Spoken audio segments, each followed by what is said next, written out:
बेटा, ये नहीं हो सकता बेटा। किसी के मरने के बाद उसका अंतिम संस्कार करना जरूरी होता है बेटे। समझने की कोशिश करो बेटा। नहीं,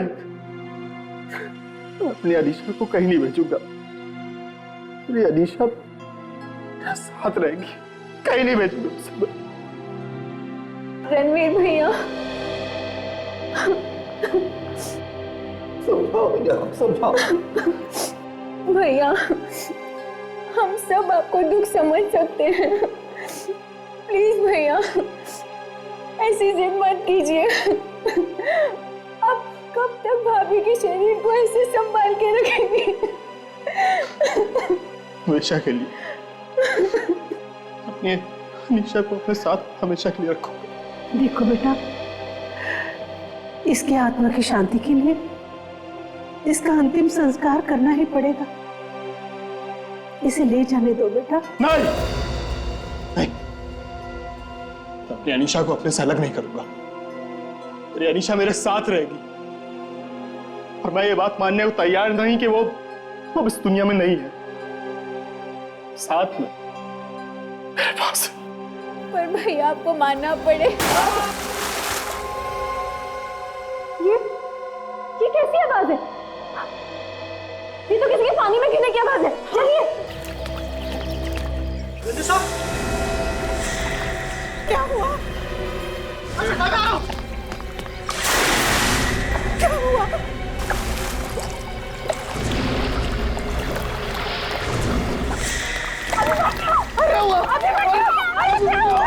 अभिमन्यु बेटा, अभिमन्यु बेटा, क्या हुआ? क्या हुआ बेटा? निकालो उसे, इधर निकालो, अंदर निकालो। अभिमन्यु, अभिमन्यु,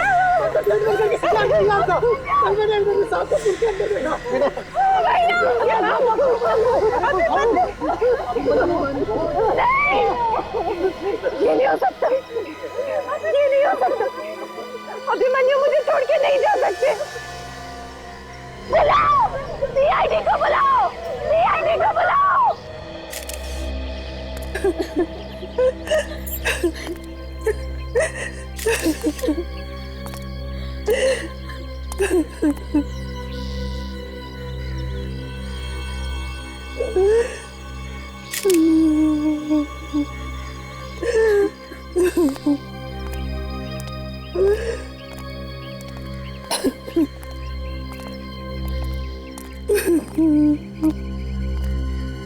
माफ कीजिएगा, एक बार फिर से सब कुछ समझ लेते हैं। हमारे लिए छोटी से छोटी बात भी बहुत मायने रखती है। तो आप लोग जब घर में थे तो आपने यहाँ पुल में किसी के गिरने की आवाज सुनी जी। और फिर आप लोग आके यहाँ आए तो आपने देखा कि मंगर अभिमन्यु को पुल में से बाहर निकाल रहा है जी। और तब तक अभिमन्यु की मौत हो चुकी थी। मंगर, जब तुम यहाँ आए तो तुमने क्या देखा? अभिमन्यु अपने आप को बचाने के लिए पुल के अंदर हाथ पैर मार रहे थे। बचने की कुछ तो कोशिश की होगी उन्होंने, कुछ चीखे चिल्लाए, कुछ आवाज, तुमसे कोई बातचीत? नहीं सर, ऐसा कुछ भी नहीं हुआ। मुझे तो लगता है साहब उन्होंने ये जानबूझकर मरने के लिए किया होगा। ये सब झूठ है। मेरे पति डूब के मर ही नहीं सकते। बेटी, ये मानने से तुम जितना भी इनकार कर लो, लेकिन सच तो यही है कि अभिमन्यु को शराब पीने की बुरी लत लगी हुई थी। एक चीज से वो परेशान भी था। सर, मेरे बेटे ने आत्महत्या की है। उसकी मौत का और कोई दूसरा कारण नहीं हो सकता सर। नहीं पापा, मैं मानती हूँ कि इन दिनों अभिमन्यु बहुत शराब पीने लगे थे, लेकिन पानी में डूबकर मरना अगर वो चाहते भी तो नहीं कर सकते थे, क्योंकि उनको पानी से बहुत डर लगता था। कमाल है, पानी से डरते थे फिर भी पूल में कूद गए। ये सब इस हवेली की वजह से हुआ है। ये मेरी श्राप है। यहाँ कोई खुशी नहीं मनाई जा सकती। मैंने मना किया था ना, अब देख लिया। हाँ, ये सब सुनी सुनाई बातें, प्लीज अपने आप को शांत रखें। नहीं हो सकती मैं शांत। मैंने मना किया था ना कि यहाँ सुनाया कि मंगनी मत करवाओ। मेरी एक दिन सुनी, अब देख लिया नतीजा। पहले अनीशा और अब अभिमन्यु। आपका मतलब है अभिमन्यु के अलावा किसी और की भी मौत हुई है यहाँ पे? हाँ सर, अनीशा भाभी, रणवीर भैया की पत्नी। कल रात दोनों के बीच में झगड़ा हुआ और भाभी ने सर इस हवेली की छत से कूद कर जान दे दी सर।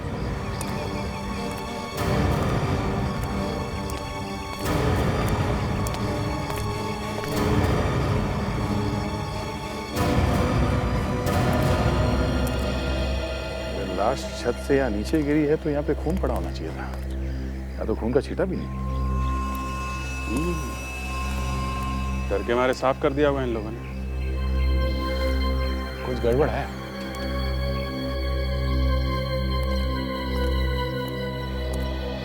कल रात अनीशा ने आत्महत्या की और आज अभिमन्यु ने। एक के बाद एक दो लगातार मौत। मगर आप लोगों ने अनीशा के बारे में किसी को कुछ बताया नहीं? और सर, क्यों? सर हम उनकी मौत के शौक से निकल नहीं पा रहे हैं सर। समझ ही नहीं आ रहा कि आखिर हुआ क्या है। और सर ये लोग तो कह रहे हैं कि ये कोई श्राप है। श्राप? आपको भी लगता है ये कोई श्राप है? नहीं सर।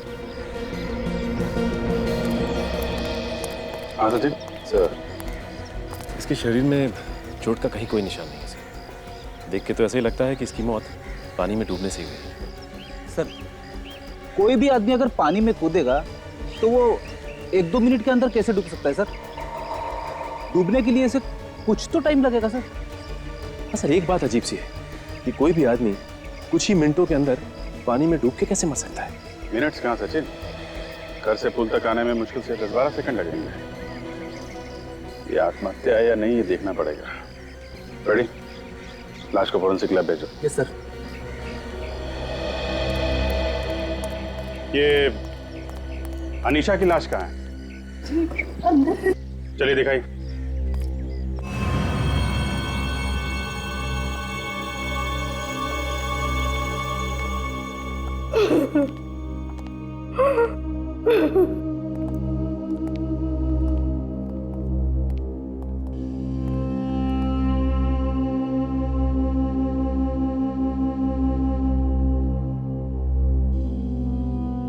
लाश को फोरेंसिक लैब ले जाना होगा। नहीं, नहीं।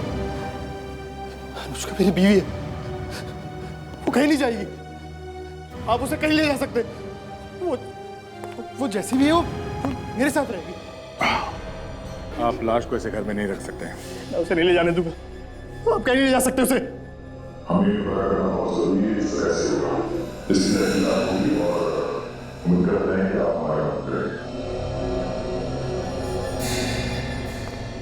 क्या हुआ सर? आप ठीक तो हो ना? आप अनीशा को कहीं नहीं ले जा सकते। यहाँ कोई मजाक नहीं चल रहा है।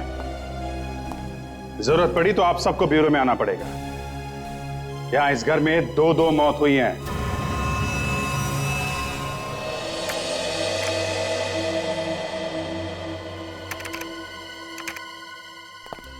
हाँ सर, क्या पता चला? बॉस, पता ये चला इन दोनों ने आत्महत्या नहीं की है, इनका खून किया गया। इसमें कौन सी नई बात है डॉक्टर साहब? इनका खून हुआ ये शक तो हमें पहले से ही था। अभिजीत साहब, नई बात अभी आपको बताई नहीं गई है। इतने उतावले क्यों होते हो यार? आओ मैं बताता हूँ नई बात। ये देख रहे हैं आप, ये 2 निशान। हाँ, ये तो जले हुए का निशान है सर। एग्जैक्टली। और ऐसे ही जले हुए निशान उस आदमी की बॉडी पर भी। तारिका दिखाओ। हाँ सर, ये देखिए यहाँ पे। हाँ, और ऐसे जले हुए निशान तब बनते हैं जब कोई स्टन गन से वार करता है। हाँ, निशान तो स्टन गन के ही है। Stun gun? पर स्टन गन तो दुनिया भर की पुलिस क्रिमिनल्स को थोड़ी देर के लिए पैरालाइज करने में इस्तेमाल करती है ताकि उन्हें आसानी से पकड़ा जा सके। एग्जैक्टली। हाँ सर, वो भी इलेक्ट्रिक शॉक देकर थोड़ी देर के लिए मसल्स को जाम कर देता है। स्टन गन से किसी की मौत कैसे हो सकती है? हो सकती है काजल, मौत हो सकती है। कैसे, मैं बताता हूं, आइए। ये मॉनिटर देखो बॉस। स्टन गन से जब गोली चलती है तो शरीर पे जाकर के चिपक जाती है, और स्टन गन चलती है वोल्टेज, करंट से। जितना ज्यादा वोल्टेज उतना ज्यादा नुकसान। और इन दोनों को देख करके लगता है कि इन्हें किसी हाई वोल्टेज की स्टन गन से मारा गया है। ओह, मतलब जो भी इन्हें मारना चाहता था उसने खास गन बनाई, हाई वोल्टेज वाली गन। एग्जैक्टली। पर सर, अनीशा को तो छत से कूदते हुए काफी लोगों ने देखा था। सब समझ में आ गया काजल। पहले अनीशा को स्टन गन से पैरालाइज किया गया और फिर छत से धक्का दे दिया गया। बस गिरने के बाद उसकी मौत हो गई। और ठीक इसी तरीके से अभिमन्यु भी मारा गया, ठीक इसी तरीके से। तो फिर सर ये स्टन गन किसी ऐसे आदमी ने बनाई होगी जिसे करंट और वोल्टेज के बारे में अच्छी जानकारी है। हाँ, और सर, अगर इन दोनों को स्टन गन से मारा है तो फिर बुलेट कहाँ है? हमें तो इनके बॉडी में कहीं बुलेट मिली नहीं। अभिजीत, अनीशा इतनी ऊंचाई से गिरी है, हो सकता है गिरने के बाद इसके शरीर में से वो गोली निकल कर कहीं गिर गई हो, और फिर उसके घर में भीड़ भाड़ भी काफी थी। हाँ सर, ये अभिमन्यु सर ये पूल में डूब के मरा है, तो हो सकता है कि स्टन गन की गोली अभी भी पूल में हो। अभिजीत, जब गोली चली है तो कहीं ना कहीं तो मिलनी ही चाहिए।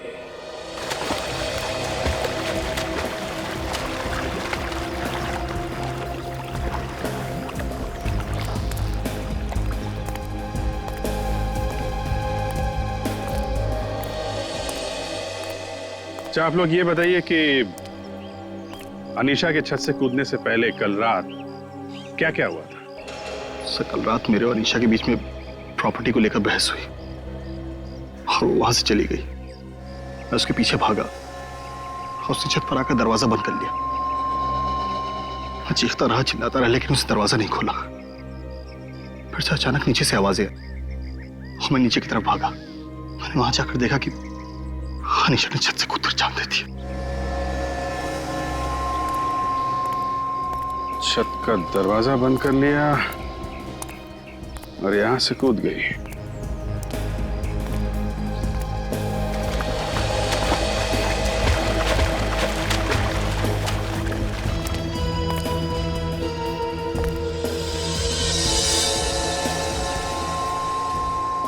ये क्या है?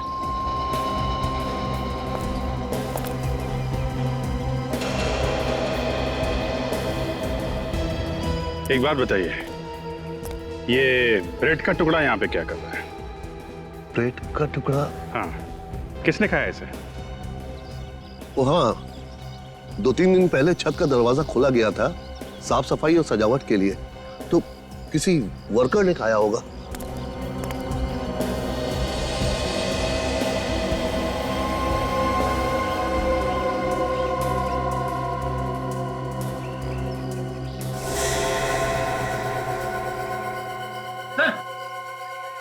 हाँ फ्रेडी,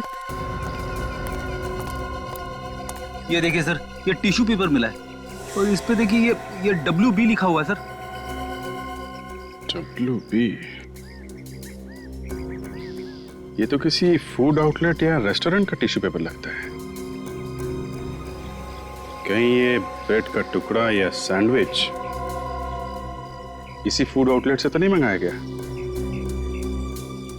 फ्रेडी, ये टिश्यू पेपर ऐसा लगता है कि काफी महंगा रेस्टोरेंट से है। कोई वर्कर्स इतने महंगे रेस्टोरेंट से सैंडविच मंगाएगा क्या?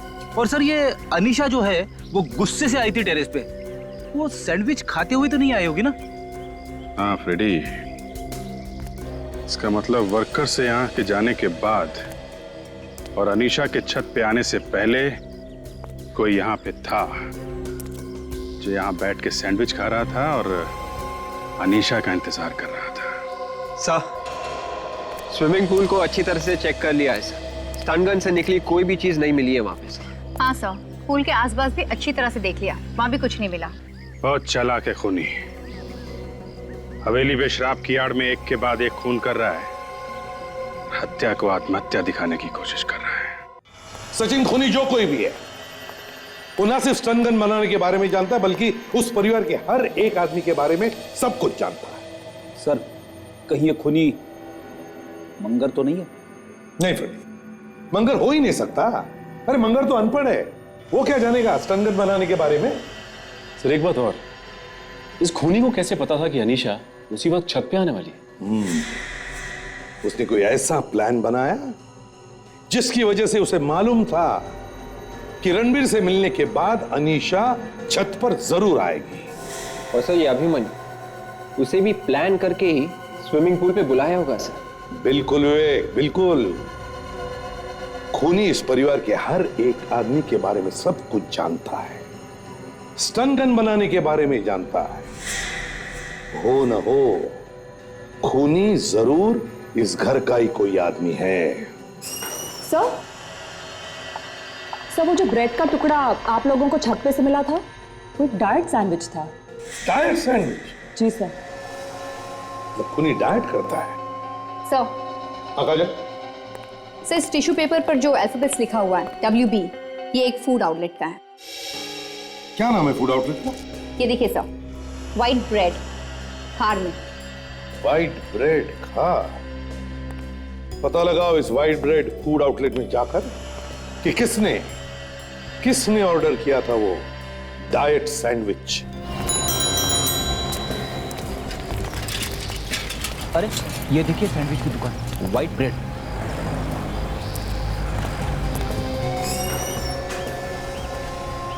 एक्सक्यूज मी भाई साहब। अच्छा भाई साहब, ये ब्रेड देख के बताइए कि ये आपकी दुकान का है? ब्रेड देख के मैं कैसे बता सकता हूँ कि ये मेरी दुकान का है? ये टिश्यू पेपर आप ही की दुकान का है ना? हाँ साहब। इसका मतलब यही हुआ ना कि ये ब्रेड भी आप ही की दुकान का है? लेकिन आप लोग कौन है? CID।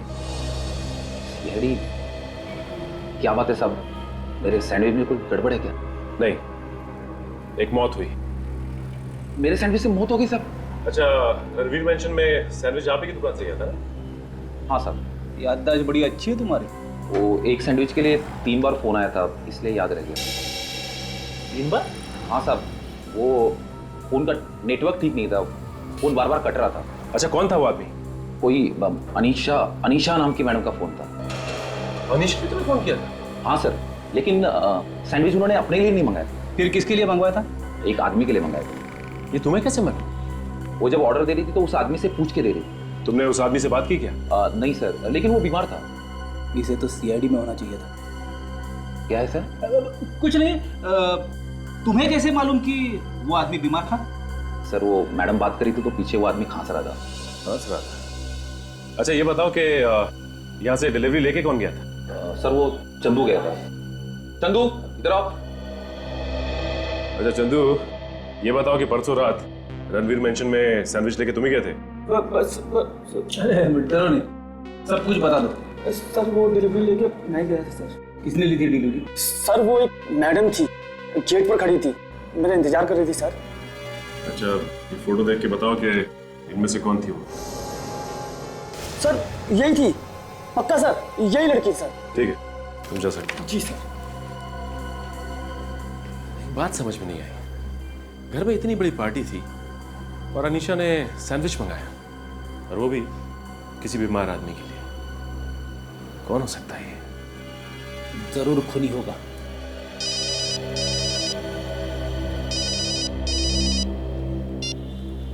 हाँ सर।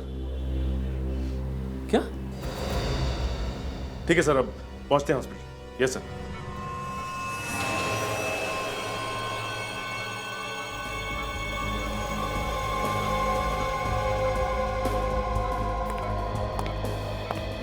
अच्छा हुआ आप लोग आ गए, देखिए ना क्या हो गया है। ये सब हुआ कैसे? जी पता नहीं, रणवीर तो बहुत ही संभाल के गाड़ी चलाता है। हाँ सर, भैया का तो आज तक कोई एक्सीडेंट नहीं हुआ, फिर पता नहीं गाड़ी इस बार कैसे पेड़ से टकरा गई।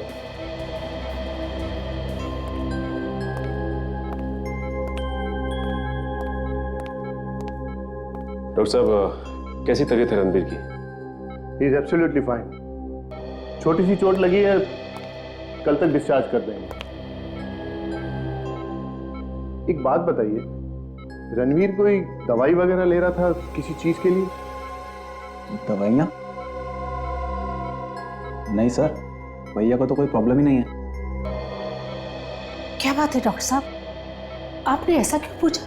नहीं नहीं, रणवीर को जब यहाँ लाया गया था तो इनका ब्लड प्रेशर बहुत कम था और चेक करने पर इनके पेट में वो दवाई मिली है जिसकी वजह से इनका ब्लड प्रेशर कम हो गया था। पर रणवीर तो रोज की तरह बस नाश्ता करके घर से निकला था, उसने कोई दवाई नहीं ली।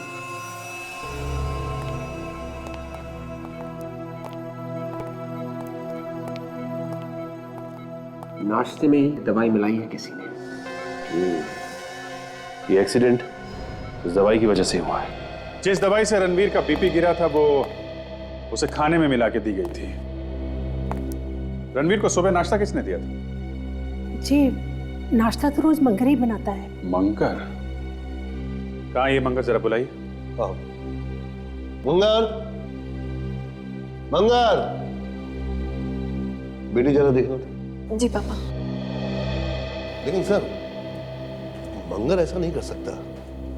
सालों से इस घर में काम कर रहा है, किसी का बुरा करके इसे क्या मिलेगा सर? एक बार यहाँ आ जाए, सब पता चल जाएगा। एक और बात हमें पता चली है, अनीशा खूनी को जानती थी। अनीशा खूनी को जानती थी? जी हाँ, जो सैंडविच हमें छत पे मिला था वो अनीशा ने ही खूनी के लिए मंगवाया था और उस वक्त खूनी बीमार था, खांस रहा था। इसलिए आप लोग ध्यान से सोच के ये बताइए कि सनाया की एंगेजमेंट जिस रात हो रही थी, कौन था वो आदमी जिसकी तबीयत खराब थी? जी, ऐसा तो कोई भी नहीं था। ऐसे? तो ये सनाया की मंगनी के दिन आप लोगों ने फोटो तो खींची होगी? जी हाँ। जरा दिखाएंगे? सुहान जरा एल्बम में। देखिए, हमें शक है कि पार्टी में से खूनी थोड़ी देर के लिए गायब हो गया था और ऊपर छत पे अनीशा का इंतजार कर रहा था। जैसे ही अनीशा वहां पे पहुंची, उसने उसे धक्का देके खून कर दिया। ले लीजिए सर। आप जरा इस एल्बम में देखिए और ये बताइए कि जिन लोगों को आपने पार्टी में बुलाया था वो सब के सब इन फोटोग्राफ्स में है कि नहीं?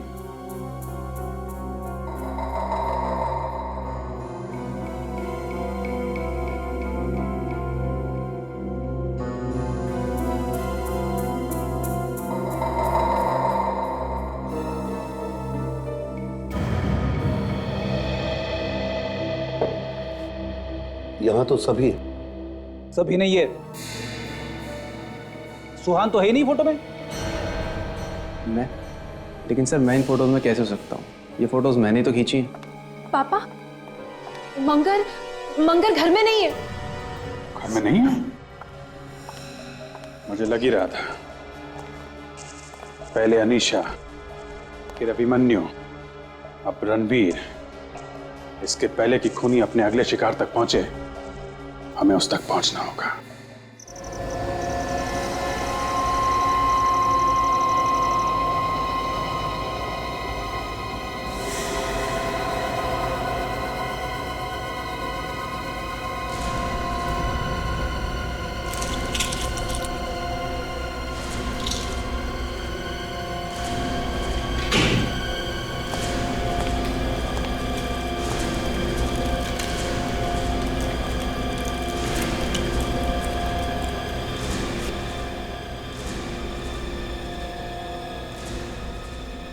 अभिजीत, कुछ टाइम से मुझे तुमसे कुछ बात पूछनी है। क्या बात है? मैं देख रहा हूँ कि पिछले कुछ दिनों से तुम्हारी तबीयत कुछ ठीक नहीं लग रही है और काम करते समय भी तुम्हारा ध्यान कहीं और चला जाता है। और ये इतनी सारी दवाइयाँ किस लिए? ये सब तो सर दर्द की दवाइयाँ हैं। अभिजीत, दोस्त हूं मैं तुम्हारा, अब मुझसे मत छुपाओ, बताओ क्या बात है? नहीं यार, सर दर्द की गोली है। ये सर दर्द की गोली नहीं है अभिजीत। सर दर्द के लिए कोई 50 गोलियां नहीं खाता। अरे बोला ना यार, ये कुछ नहीं है ये। अभी हमें इस केस पे ध्यान देना चाहिए बस।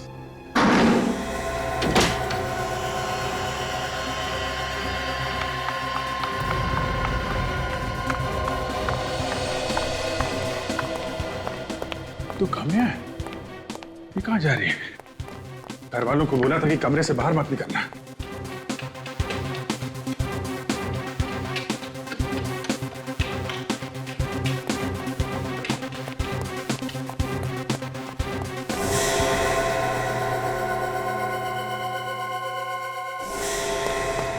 पापा, पापा, पापा! काम्या!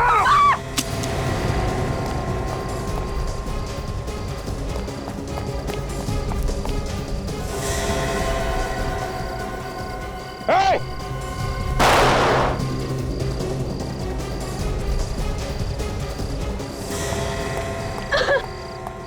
निकल गया। कौन था? पता नहीं, देख नहीं पाया, भाग गया वो। उसने गोली तो चलाई है। गोली चलाई है? हाँ।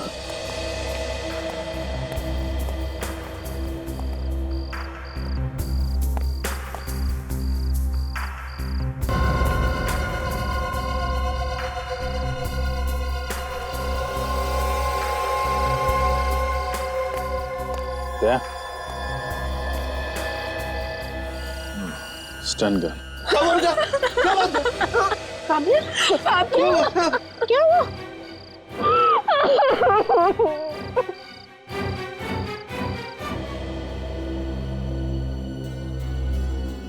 तो आपका कहना है कि इन्होंने, आपके ससुर ने आपको फोन करके छत पे बुलाया था?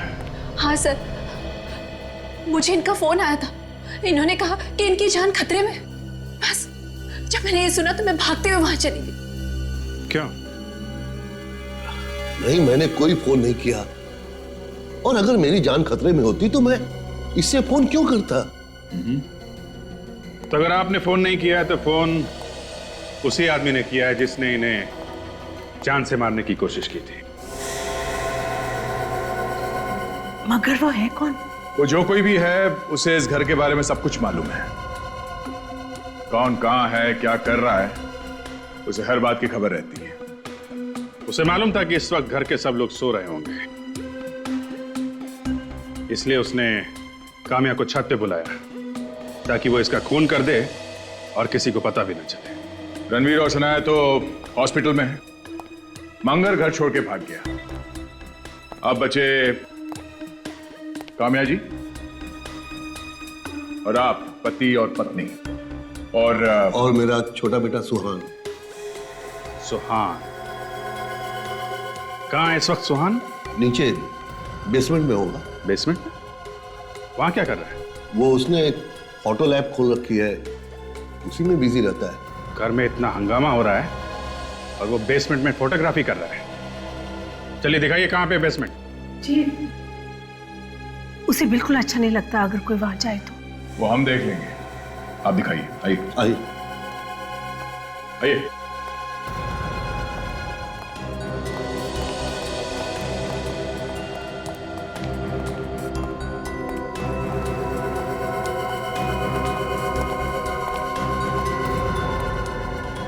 सुहान, सुहान बेटा। हम लोग देख लेते हैं।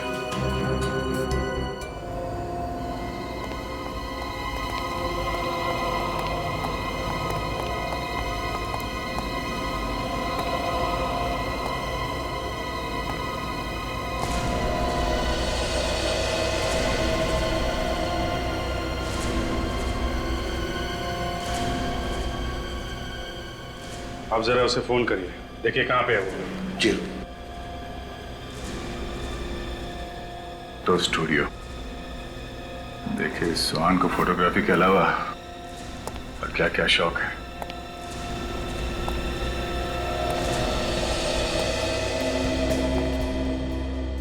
माय गॉड, देखा?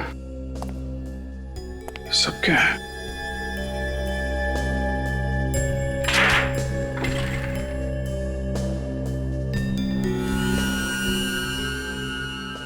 स्टन गन बनाने का डिजाइन, लेजर राइफल।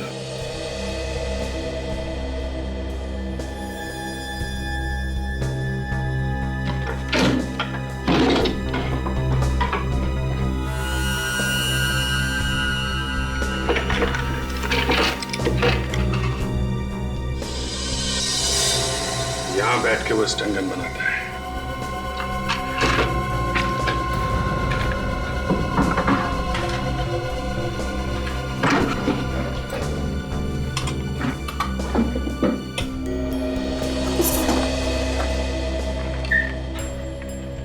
अभिजीत, काफी सारा टॉय गन इकट्ठा कर रखा है यहाँ पे।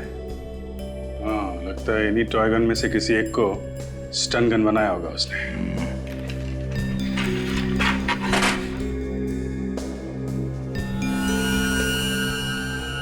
ये क्या? सैंडविच का बिल? अभिजीत, सैंडविच का बिल काफी संभाल कर रखा हुआ है। मतलब अनीशा ने वो सैंडविच सुहान के लिए मंगवाया था? सर फोन नहीं लग रहा, नेटवर्क का प्रॉब्लम है, बाहर जाकर लगाता हूं। नहीं, कोई जरूरत नहीं है, हमें सब पता चल गया है।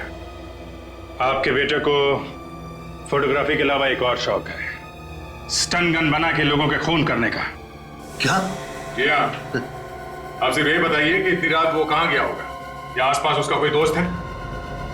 हाँ? दोस्त तो मैं नहीं जानता। कहीं वो पनवेल तो नहीं चला गया? पनवेल? वहां क्यों गया है? जी, वहां उसका फोटो स्टूडियो है, वो अक्सर वहां चला जाया करता है। पनवेल?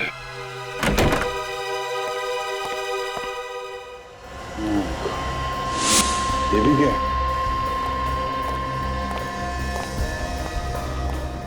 काफी खून बहा है।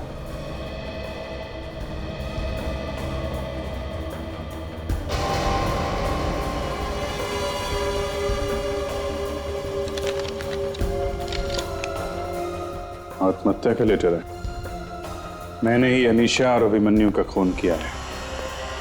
रणवीर और काम्या को मैंने ही मारने की कोशिश की थी, और ये सब मैंने पैसे और प्रॉपर्टी के लिए किया है।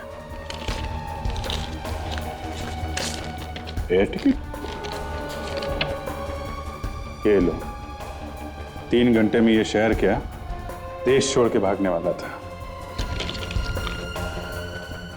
अभिजीत, मेरी समझ में बात नहीं आ रही है, अगर उसे भागना ही था तो हवेली से सीधे एयरपोर्ट की तरफ भागता, वो यहाँ पे क्यों आएगा? वही तो, खून करते करते अचानक बदल गया है?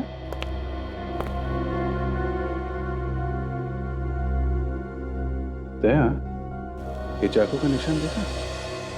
ये अंदर से बाहर की तरफ है, अंदर गहरा है और बाहर पतला हो गया है। अगर इसने अपने आप को काटा होता तो ऐसे काटा होता। बाहर से अंदर की तरफ निशान होते ना, बाहर गहरा और अंदर पतला। बिल्कुल सही है, मतलब ये आत्महत्या नहीं है। सुहान ने अपना जुर्म कबूल कर लिया तो इसे आत्महत्या करने की जरूरत भी नहीं थी। कोई तो आया था यहाँ इस कमरे में।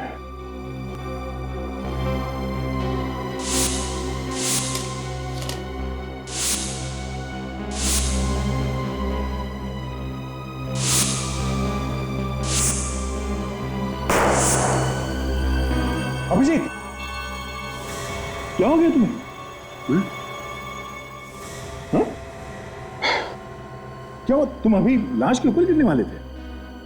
पता नहीं मैं कैसे ये अभिजीत, बस अभी कोई बहाना नहीं चलेगा। बताओ बात क्या है, क्या हुआ तुम्हें? क्या वो? हाँ?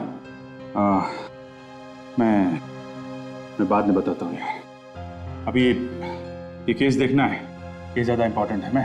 मैं बताता हूँ यार।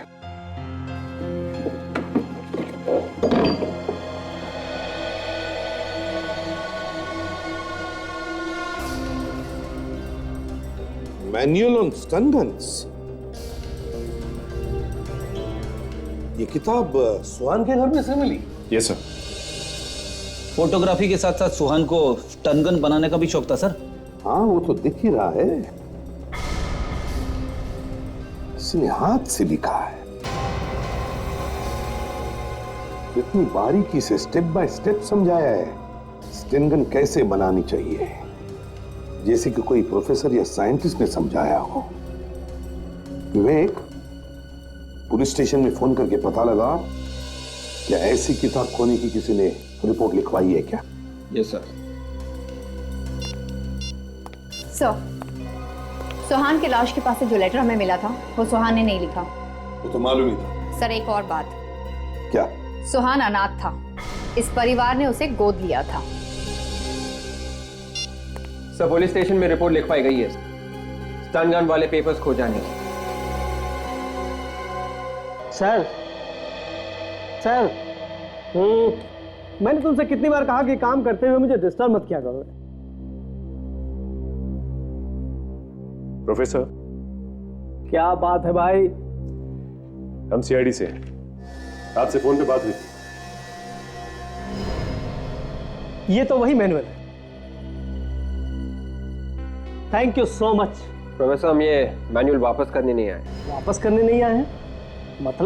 मतलब ये सर कि आपके इस मैनुअल के जरिए किसी ने स्टन गन बनाई है जिससे 2 खून हुए।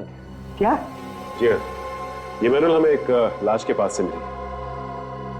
ये फोटो देखिए, इसे पहचानते हैं आप? कौन है ये? मैं इसे नहीं जानता। आप इसे नहीं पहचानते? ये सुहान है, इसी ने स्टन गन बनाई। अच्छा, ये बताइए कि ये मैनुअल आपने किसी को पढ़ने के लिए दी थी या आपसे कोई लेके गया था? ये मेरी एक बहुत ही पुरानी स्टूडेंट ने रेफरेंस के लिए लिया था। मैंने अपने लैब असिस्टेंट के हाथों उसके पास भेज दिया था, लेकिन वो लैब असिस्टेंट कभी वापस नहीं लौटा। और मेरी स्टूडेंट का कहना है कि वो लैब असिस्टेंट उस तक पहुंचा ही नहीं। मतलब आपका असिस्टेंट गायब हो गया, मिला ही नहीं? Yes, exactly. सर, किसी आम आदमी को इस मैनुअल का कोई फायदा नहीं हो सकता है।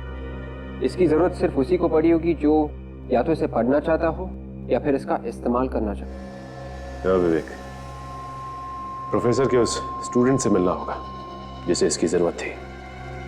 अब आगे की कहानी वही बताएगा। अभी तक हम लोग ये सोच रहे थे कि घर का सबसे छोटा बेटा सुहान पैसों के लिए घर वालों का खून कर रहा है। वो तो उसकी मौत के बाद हमें पता चला कि सुहान आपका असली बेटा नहीं है, आपने उसे गोद लिया था। हाँ, गोद लिया था, लेकिन तो इससे क्या हुआ? मैंने कभी भी उसको यह पता चलने नहीं दिया कि वो मेरा असली बेटा नहीं है। कभी भी उसे एहसास होने नहीं दिया। हम सब उससे बहुत प्यार करते थे। पर खूनी ने बड़ी चालाकी से ये सारे खून सुहान के सिर मर दिए। यही नहीं, उसकी मौत को भी उसने आत्महत्या बना दिया। आपका मतलब है कि सुहान ने ये सारे खून नहीं किए, वो निर्दोष था? नहीं नहीं, निर्दोष नहीं था वो। उसने भी काफी कुछ किया है। उसने खूनी का साथ दिया है। ये सुहान एक फोटोग्राफर था। आप लोगों को अजीब नहीं लगता कि उसे अचानक ये स्टन गन बनाने का शौक चढ़ गया? हा? हम लोग सोच रहे थे कि ये शौक उसे आया कहां से। फिर अचानक पता चला ये तो कोई आपके परिवार में से ही है जो उसे ये सब सिखा रहा है। कोई ऐसा जिसे इलेक्ट्रिसिटी, वोल्टेज और करंट का काफी अच्छा ज्ञान है।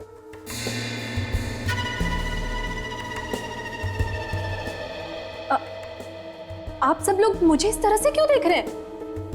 आपके अलावा कौन है जिसने ये सब पढ़ा है? स्टन गन कैसे बनाते हैं इसकी जानकारी सुहान को तुम ही ने दी थी ना? मैं इस तरह की जानकारी भला कहां से दूंगी? ये सब कुछ झूठ है। मैंने ऐसा कुछ नहीं किया। देखो, आपके एक प्रोफेसर ने हमें सब कुछ बता दिया है, जहां से तुमने वो रिसर्च के पेपर चुराए थे। याद आया? क्या कर रही हो ये? खबरदार, कोई अपनी जगह से नहीं लेगा। कोई आगे नहीं आएगा।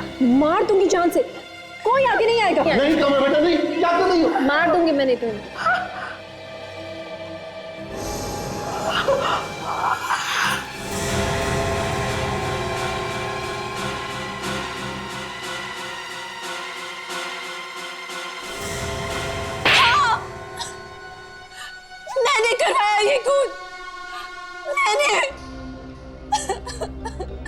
क्यों क्यों करवाए तुमने ये खून? हाँ? अपने पति को भी नहीं छोड़ा तुमने? कौन सा पति? कैसा पति?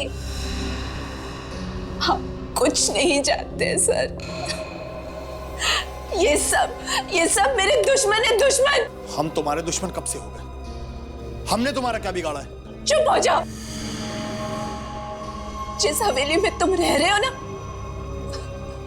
वो मेरा घर है। वो मेरे पिताजी का घर है। तुम्हारे पिताजी का घर? इनके पिताजी और मेरे पिताजी दोनों बिजनेस पार्टनर्स थे, लेकिन इनके पिताजी ने धोखे से हवेली को हड़प लिया। फिर क्या हुआ? और फिर इनके पिताजी यानी मेरे ससुर ने इस हवेली को झूठा श्राप बनाकर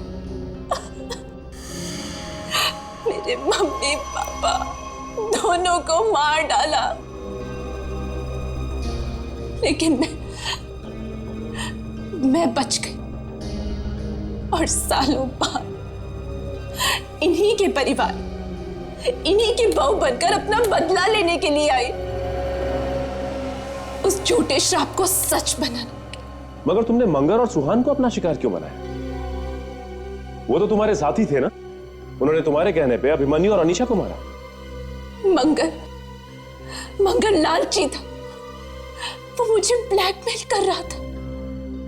और सुहान पकड़ा जाने वाला था, इसीलिए मैंने उसे मार डाला। वाह रे वाह, बड़ा अच्छा प्लान बनाया था तुमने, हैं? खुद पर हमला करवाया था कि किसी को तुम पर शक ना हो, है ना? तुम्हारे ससुर को तो सजा मिलेगी ही मिलेगी, मगर तुम जेल में इंतजार करते बैठना फांसी का ऑर्डर आने तक।